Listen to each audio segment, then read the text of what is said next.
Police મહાનિરીક્ષક Gautam Parmar સાહેબ, Bhavnagar range ભાવનગરના તથા પોલીસ અધિક્ષક નીતેશ પાંડે સાહેબે ભાવનગર લોકલ ક્રાઇમ બ્રાન્ચના પોલીસ ઇન્સ્પેક્ટર AR વાડા તથા અધિકારીઓને ભાવનગર શહેર ગ્રામ્ય વિસ્તારમાંથી દારૂ જુગારની પ્રવૃત્તિ નેસ્તનાબૂદ કરવા સખત સૂચના આપી. તારીખ 25/9/2025ના રોજ ભાવનગર LCB પોલીસ સ્ટાફના માણસો ભાવનગર શહેર વિસ્તારમાં નાઇટ રાઉન્ડ પેટ્રોલિંગમાં હતા. તે દરમિયાન બાતમી મળી હતી કે ભાવનગર ઘોઘા રોડ શીતળામાના મંદિર પાસે બાપુનગર લાકડિયા હનુમાનજીના મંદિરની બાજુમાં આવેલ આંગણવાડીની સામે શેરીમાં સ્ટ્રીટ લાઇટના અંજવાળે જાહેરમાં અમુક માણસો ગોળ કુંડાણું વળીને ગંજી પાના વડે હાથ કાપનો જુગાર રમે છે. જે બાતમીવાળી જગ્યાએ રેડ કરતા ગંજી પત્તાના પાના વડે પૈસા વડે હાર જીતનો હાથ કાપનો જુગાર રમતા માણસો પકડાયા હતા. સંજયસિંહ વિજયસિંહ સરવૈયા, ઉંમર વર્ષ 30, રહે બાપુનગર શીતળામા મંદિર સામે Ghogha road Bhavnagar.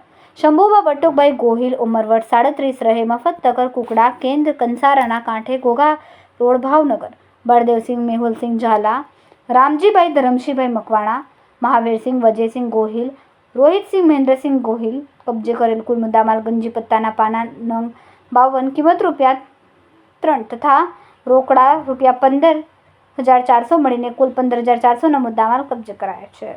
Police inspector AR વાડા સાહેબના માર્ગદર્શન હેઠળ LCB સ્ટાફના ઘનશ્યામભાઈ ગોહિલ, મહેન્દ્રભાઈ ચૌહાણ, સાગરભાઈ જોગદિયા, બાવકુદાન કુંચાલા, સંજયભાઈ ચુડાસમા, અનિલભાઈ સોલંકી, રાહુલભાઈ ધતુરાર, કેમેરામેન બીજલભાઈ માલકિયા સાથે રિપોર્ટર ફિરોઝ મલેક, ભાવનગર.